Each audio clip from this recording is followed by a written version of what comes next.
Yeah, check out that link in the chat. It's our last session of the National Pre-Health Conference. So we have a link tree that includes tons of giveaways. Just for attending the National Pre-Health Conference, you get a UWorld discount for an MCAT Bank. So check that out in there as well. And follow us on Instagram at National Pre-Health Community to stay updated on all future events, as well as Pre-Health Pod on Instagram for all of our podcasts. We do sessions just like this, but in podcast format every Monday. But let's go ahead and get started. I'd love to introduce Dr. Ziggy here. But before I do that, today's sessions are brought to you by MedSchoolCoach, which provides pre-med and medical school admissions consulting services, MCAT and USMLE complex tutoring, and unique products and experiences that help students become physicians. We are joined today by Dr. Ziggy, who will be speaking today on mastering your medical school interviews.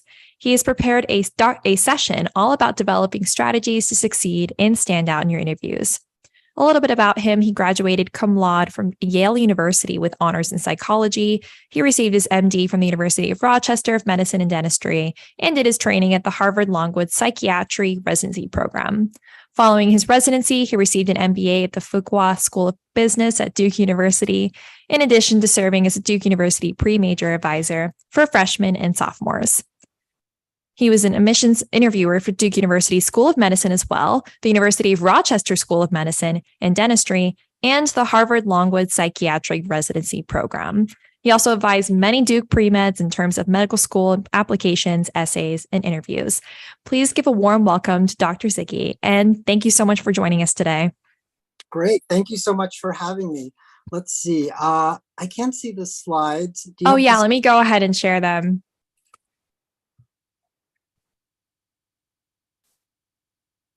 While we're doing that, where's everybody joining us in the chat from? In our last session.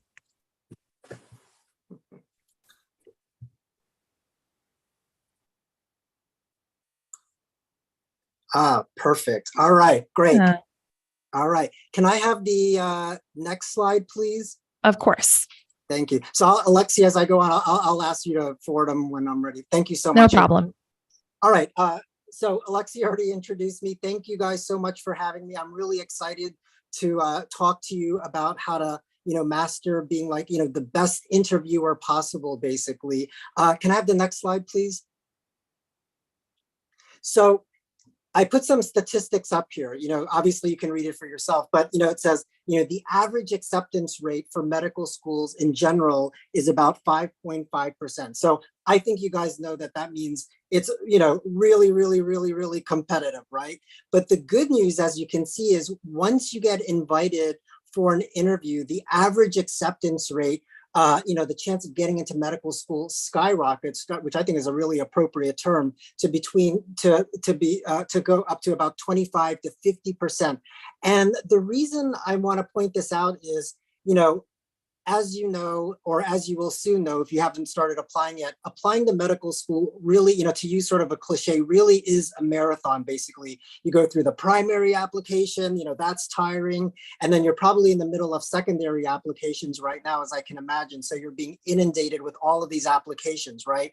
And so by the time that you get to the interview part, let's be honest, like you're really tired, basically, and quite understandable. But this is the point where you're almost near the end and you have to get that second or third win and put a lot of effort. And I really mean it. You have to put a lot of effort into preparing for the interview, even though you know yourself the best compared to anybody else. This is not a time to sort of wing it and figure it out, as you go for the interview. You really want to prepare a lot ahead of time strategically. And that's what I really want to talk to you about today. And as you can see, for, the quote unquote bad news is, while doing, a great interview, which you should obviously aim for, it doesn't guarantee an acceptance, but it definitely increases your chances of getting an acceptance. Doing a poor interview, and what I mean by poor is, because poor can come in many ways, but what I mean by poor is, not putting your best effort, not showing the best side of your personality, basically, not preparing ahead of time, which, interviewers can see and will know, basically, that really kind of sinks the ship in terms of, getting an acceptance. So and this is totally preventable, basically. And so don't do it basically. So can I have the next slide, please?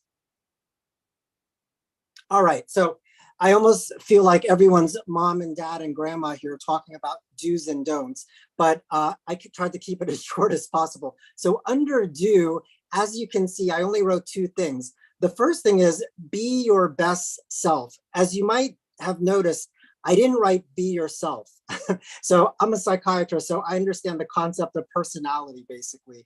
And let's be honest, not everybody in the world has the most scintillating personality. Sometimes some of us are sort of naturally curmudgeonly, naturally irritable, maybe a little snarky.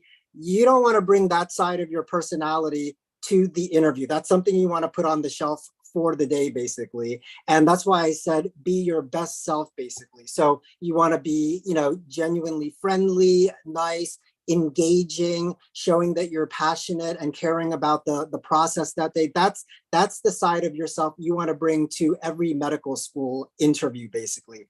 The other thing, which I'll talk about a little bit more later, is sell yourself, right? What the thing you need to remember about the interview process, and I would argue every aspect of the medical school application, is you are there to market yourself. You are marketing. That is really the key word. You are there to market yourself. You're not there to chit chat. You're not there to provide useless information.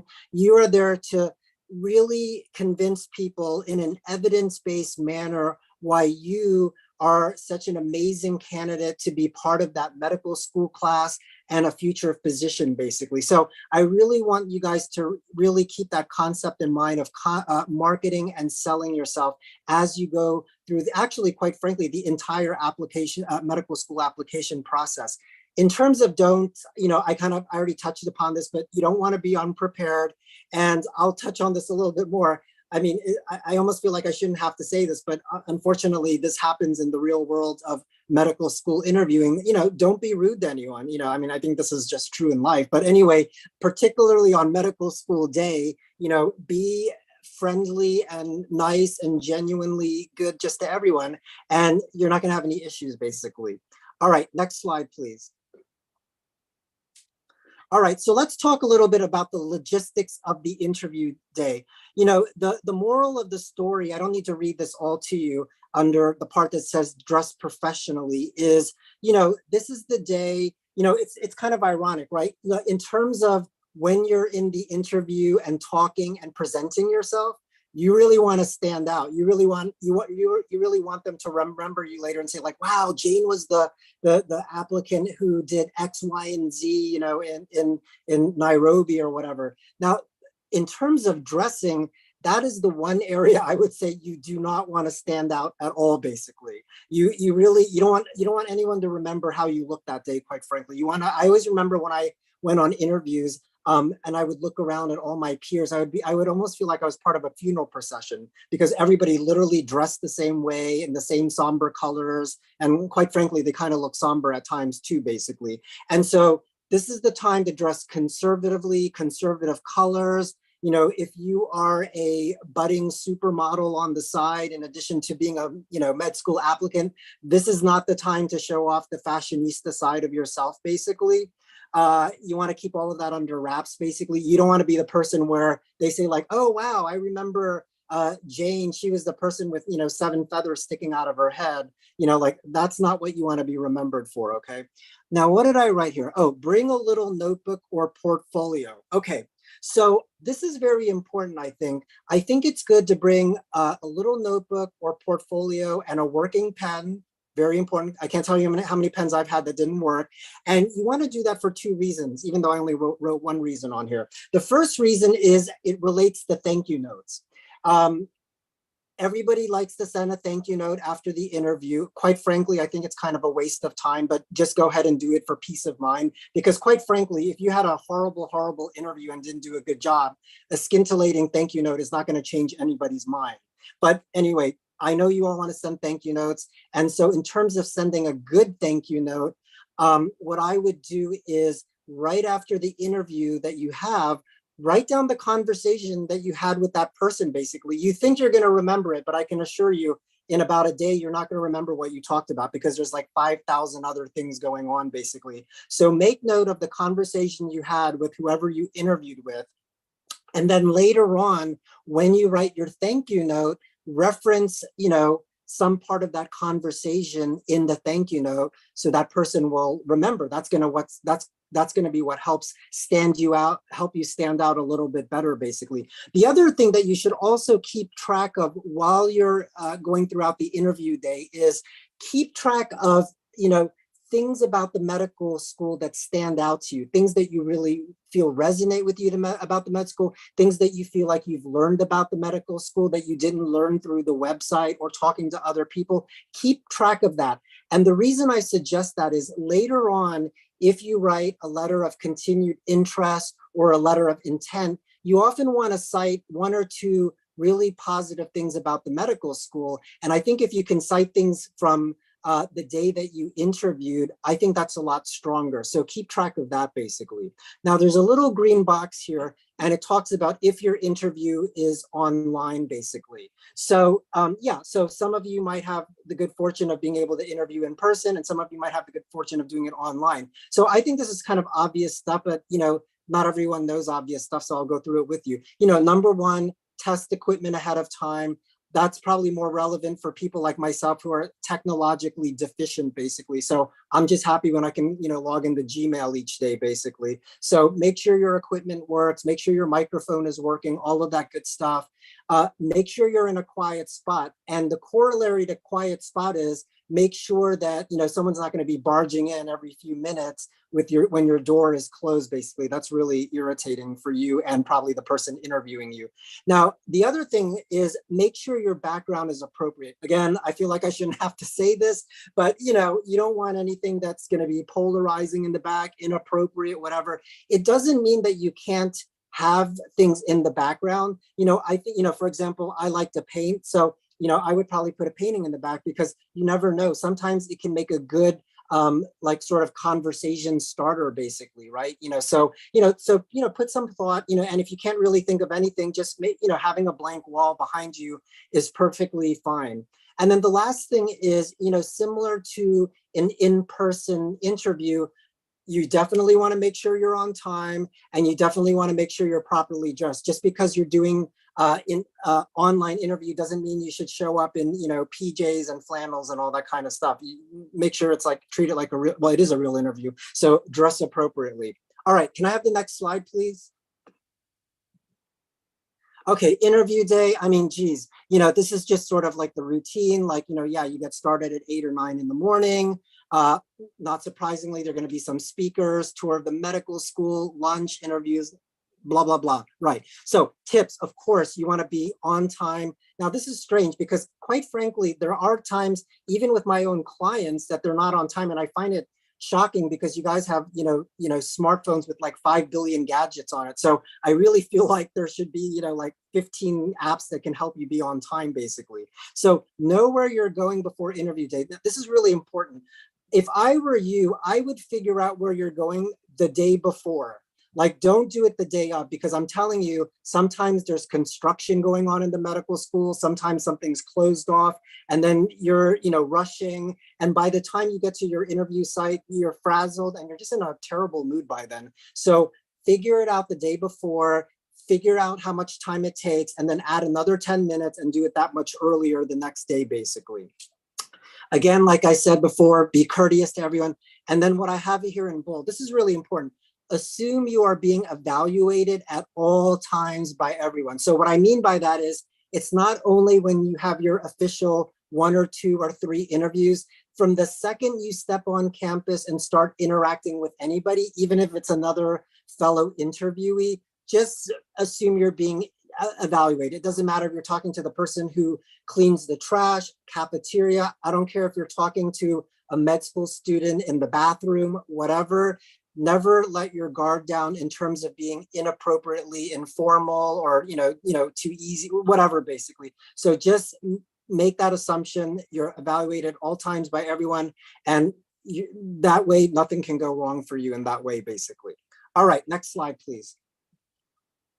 All right, so let's talk about traditional interview. I'll probably only have time to talk about that since it's 5:16. So, traditional interview, usually it's by two people, right? And it's true, the interviews last between 30 minutes and 1 hour, basically. And it usually is done by a faculty member and a current medical student. And, that's, I think that'll give you different opportunities to see different sides of the medical school. So that's a traditional interview there, basically. So can I have the next slide, please?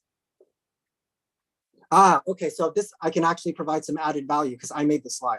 So the 4 P's of interview preparation, basically. So let's talk about each one. So number 1 is prepare. And what I mean by prepare is, obviously, you don't know every question that's going to be asked during a traditional interview, but there are commonly asked interview questions, which I'll be going over in a second. So I think for those kind of questions, you definitely want to prepare ahead of time. Have a Google document, a Word document. And what you want to do is, put the prompt at the beginning, for example, why do you want to come to this medical school? And then put your answer. I would strongly encourage you to put your answer in bullet point form. And I'm really harping on that versus writing it all out as an essay, because it enables you to do 2 things. First of all, as you sort of finalize your answer, you put down your thoughts in bullet point form, and then if it's in bullet point form, it's easier to sort of switch the the order of things around, the content, all of that stuff. It's more efficient and effective. And then in terms of remembering the answer, I think bullet point form is much better than sort of writing it all out, because if you write it all out and memorize it, first of all, you're going to sound like a robot when you give that answer later on, and nobody wants to sound like a robot. And then second of all, if you get nervous, if you're like me, sometimes when you get nervous, everything goes out of your brain basically and you forget it. And so if that happens, you're literally going to forget your whole answer. Versus if it's in bullet point form, if you forget a bullet point here, a bullet point there, who cares? No one's going to know that you didn't include that part of the answer, basically. Obviously, if you forget your entire answer, they're going to remember that, basically. So that's prepare. Number 2 is point. So my point about point is, you really need to make sure you understand the point of the question. And I know it sounds like an obvious thing to say, but I see this mistake all the time, basically, especially as I wrote here, the case study, and I'll go over this later, of why do you want to come to our medical school? Everybody, I would say almost like 90% of people answer this question incorrectly because they don't understand the point of the question. They misinterpret the point of the question to mean, what's so great about our medical school?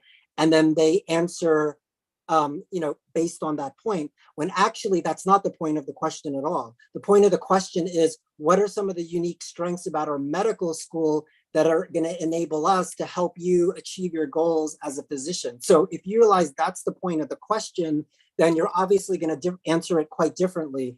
And I will go into more detail later in the next slide or two about how to answer that particular question, because everyone does a crummy job answering it, quite frankly. All right. Number 3, proof. Okay, so, don't just say it, prove it, basically, right? So I can't tell you how many, interviews I've done, right? You're, like I said before, you're there to market yourself, you're there to sell yourself, but the sort of caveat and corollary to that is you're there to sell yourself in an evidence-based way. And the reason I say that is a lot of interviewees, when they answer questions, basically do it in a very general, generic way, basically. You might be asked the question like, what's the strength about yourself? And a lot of, I think the average interviewee would say something like, well, I consider myself, a leader, and I'm a team player, and, blah, blah, blah.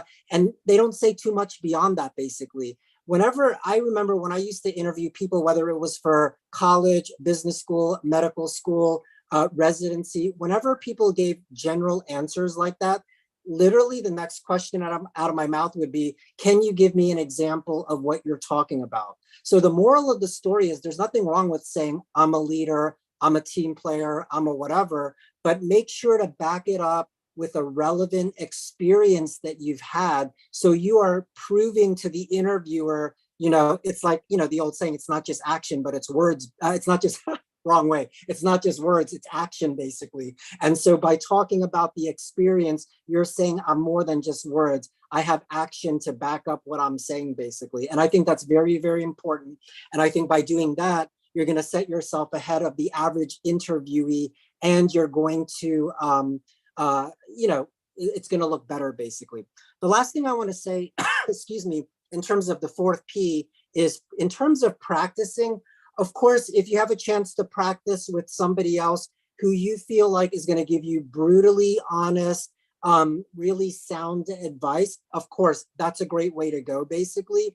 If you don't have a chance to do that, and you find that, okay, I need to practice by myself, which I think we all do when we're preparing for interviews or speeches or whatever, what I wrote here was out loud. And so what I mean by that is, once you feel like you've finalized your answers, what you want to do is literally practice out loud. I mean, literally, so you can hear yourself.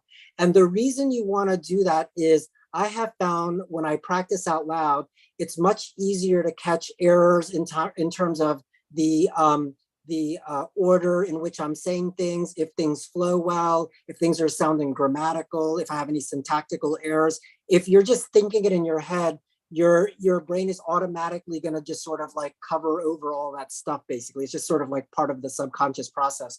But if you're saying it out loud, you are going to hear it, and it's easier to make changes when you do that, basically. All right, next slide, please.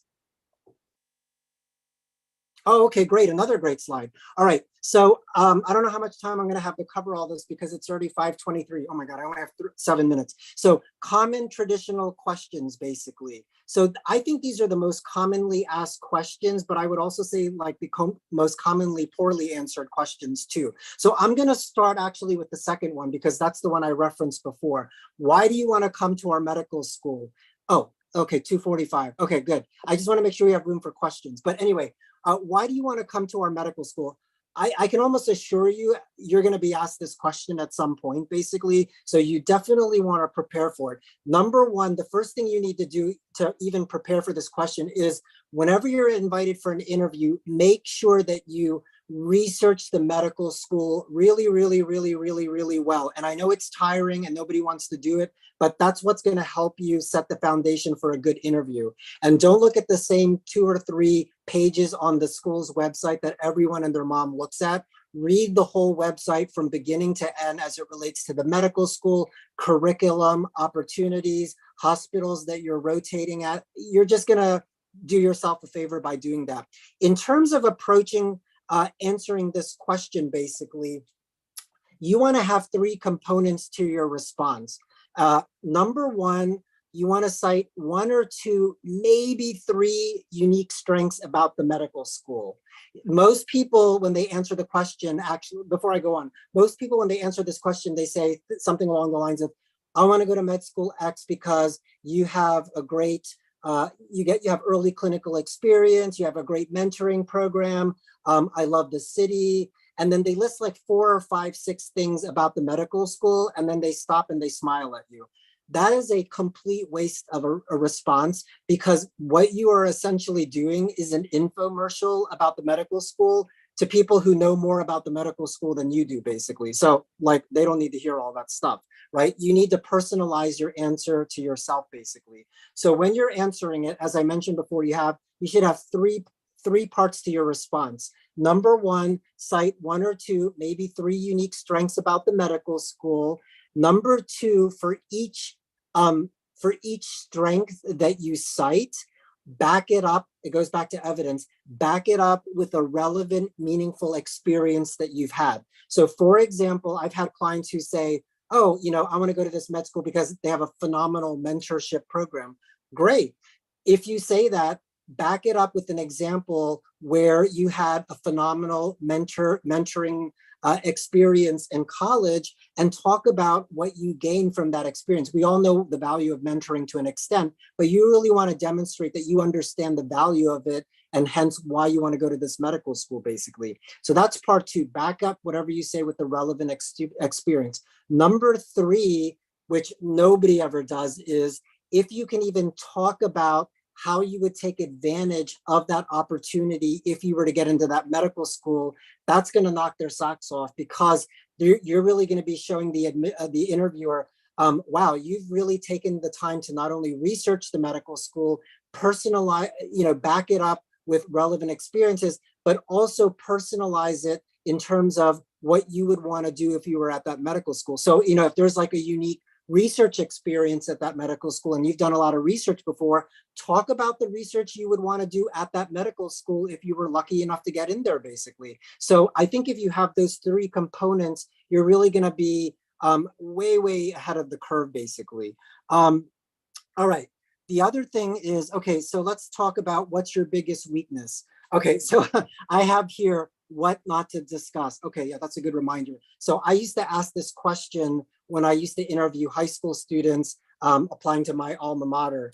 And the answer that I often got, and I also hear this when I do mock interview sessions with people applying to medical school, is something along the lines is like, my biggest weakness is I'm a perfectionist. I care too much. I'm too committed.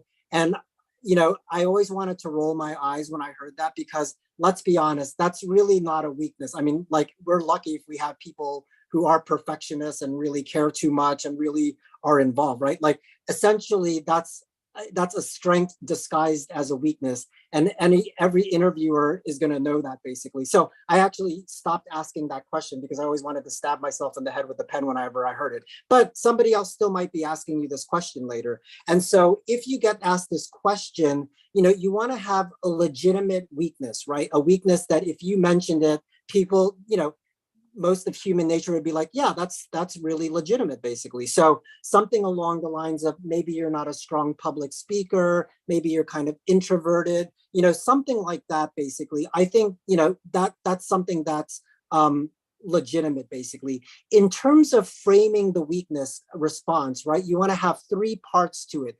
Number one, of course, you want to cite the weakness, right, and kind of be detailed about it. You know, if you're not a good public speaker, don't just say, like, my biggest weakness is I'm not a good public speaker. Kind of detail the way you're not a good public speaker. Like, you know, I stutter, you know, I stumble over my words, I turn red, I forget words. The reason you want to do that is because you're going to want to have a before and after picture. It's like plastic surgery, before and after picture. So the before picture is, you know, you turn red, you stutter, blah, blah, blah.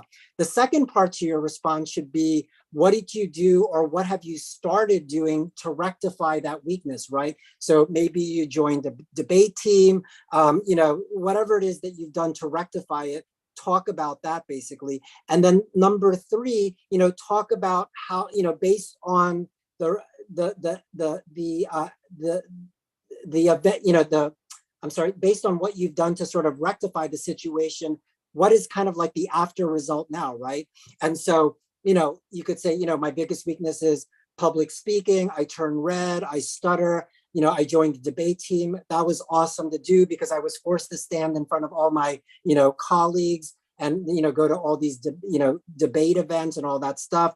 And so now, as a result of that, I find that I don't turn red and I don't stutter, basically. So now, then they have a better sense of, you know, like, you know, what you've done, and they have a whole trajectory, basically.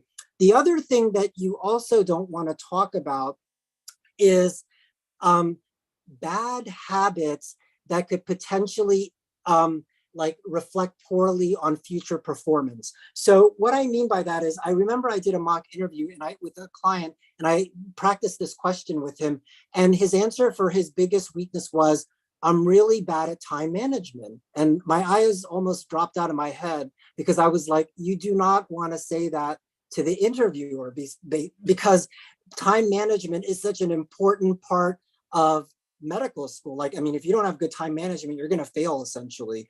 And so even if you've worked on it, you've rectified it, the problem is sometimes bad habits rear their ugly head when there's a lot of pressure, and medical school is a pressure cooker, basically. So you don't want to talk about habits that could potentially impact your performance later on, basically. Hold on. And then, 531. So don't do that. All right. Okay, I want to talk about this. What questions do you have for us? Okay, so inevitably at the end of the interview, you're going to be asked, do you have any questions for us? And the one thing you do not want to say and should not say is no. That just looks bad, because you know, you're looking at these med schools that invest the next 4 years of your life, hundreds of thousands of dollars. I mean, if you don't have any questions, that's just really bizarre, basically. So you need to have a few quality questions in hand. And again, in order to get those quality questions, you need to research the medical school really, really, really well, basically. Now, again, one I have here, what not to ask. Oh, okay.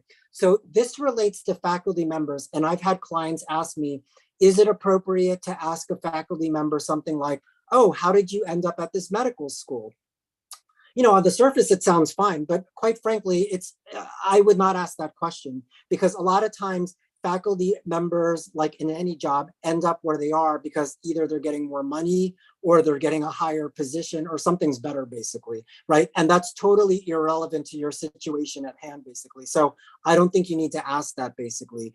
But what are the kinds of questions you can ask faculty members and med students? Well, I think there's two types of questions that you can ask for both of them. Number one, you can ask follow-up questions as it relates to a conversation that you had during the interview. That's a great type of question to ask. And then the other kind of question that you're most likely going to ask is related to,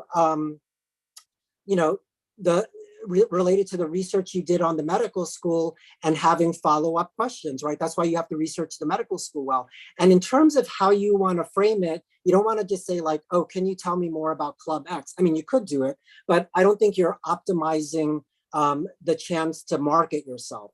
So if you have sort of a follow-up question related to research that you've done about a medical school, the way I would frame the question is as follows. You know, so you would say something like, oh, well, you know, I'm actually interested in asking more about Club X. Let's say Club X is about study abroad, international, working with international patients. So then you could say like, you know, it's about international patients. And the reason I'm interested in that is, and then you can briefly sort of market yourself again, basically about why you're interested in working with international patients.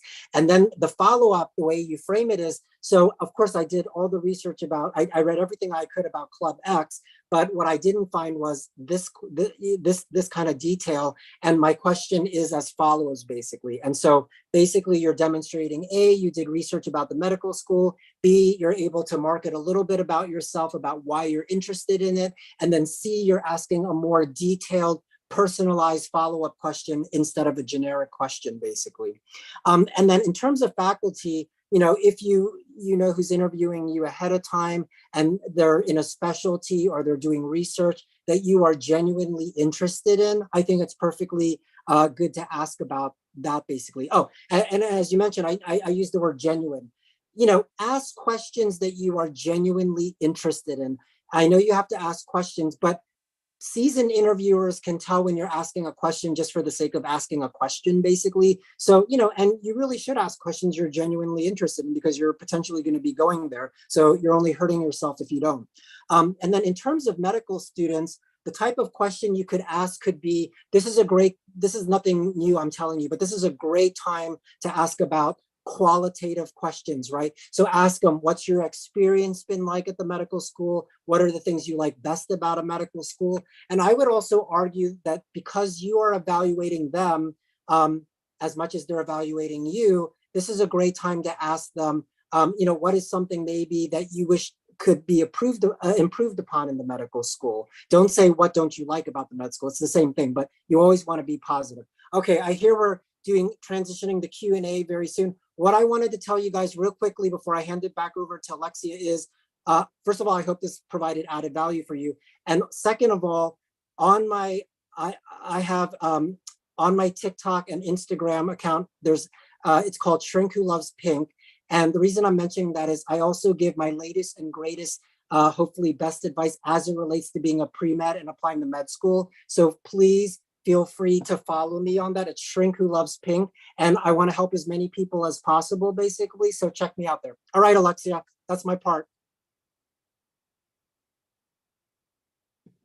All right. Thank you so much for helping us out and sharing your awesome advice on medical school interviews. Let's go ahead and transition to Q&A. And since this is our last session, you guys, it's okay if we go over a bit of time because I know you all have burning questions regarding med school interviews. So I'll go ahead and ask the most upvoted ones. First up, for most people, are the interviews neutral factors in admissions, or does it often play a large role in swaying someone's application?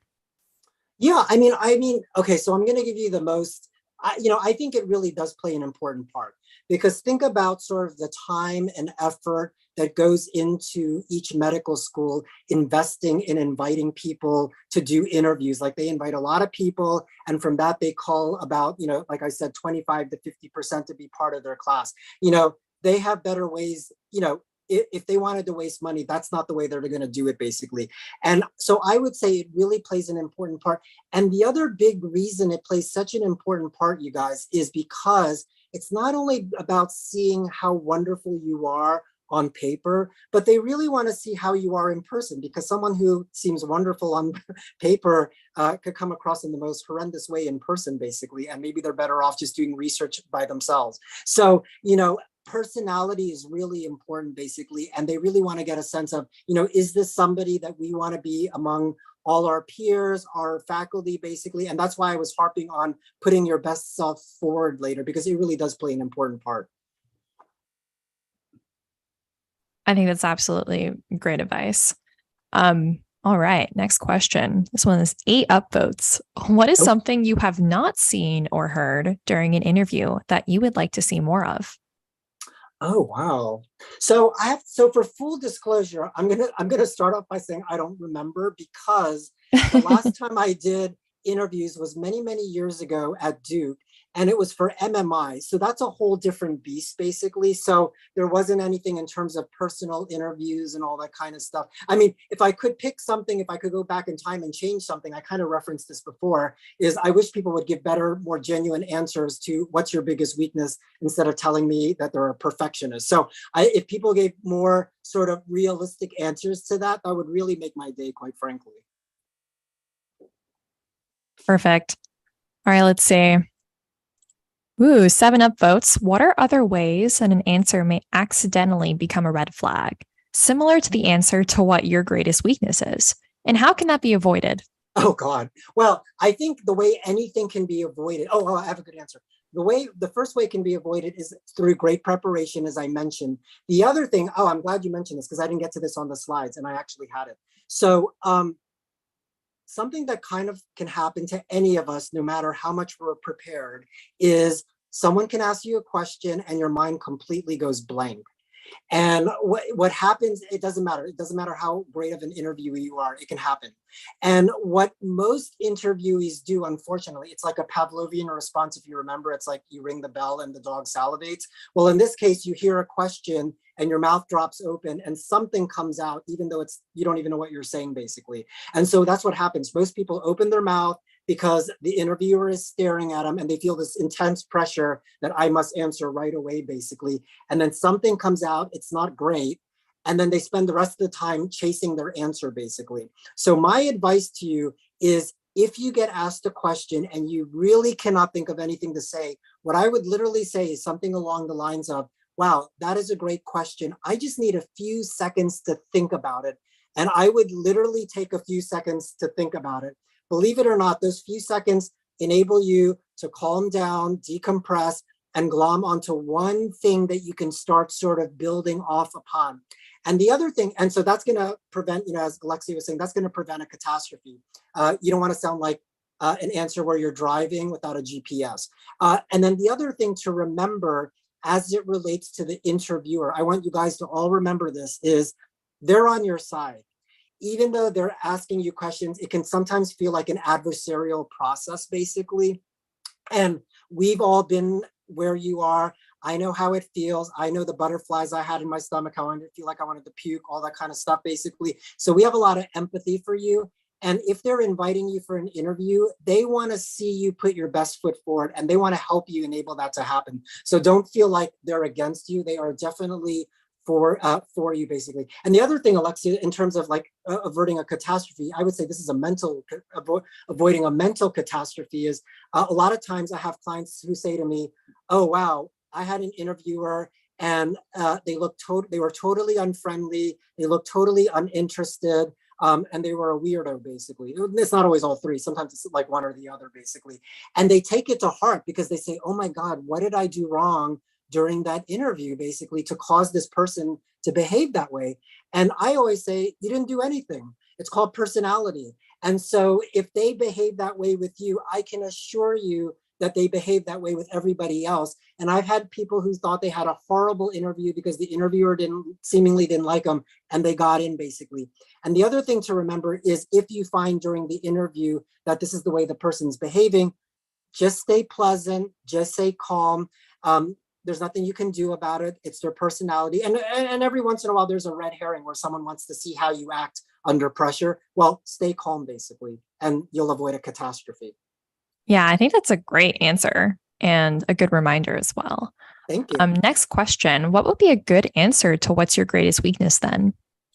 Yeah, I think, like I said, well, I mean, you really do need to think of something genuine. I don't want you to pick something just because I mention it, but it needs to be along the lines of something that isn't going to reflect or impact you negatively later on in terms of your performance. So, I think common ones are, maybe needing to be more assertive, maybe not feeling comfortable speaking in public, basically kind of being shy, because those are things that people can understand, but isn't going to have a negative impact in terms of interacting with patients or your peers. Basically, those are things that you can work on. So, think along those lines. Again, don't do the fake weakness one, and don't do the one where it's a bad habit, basically. And I think you'll be in good shape.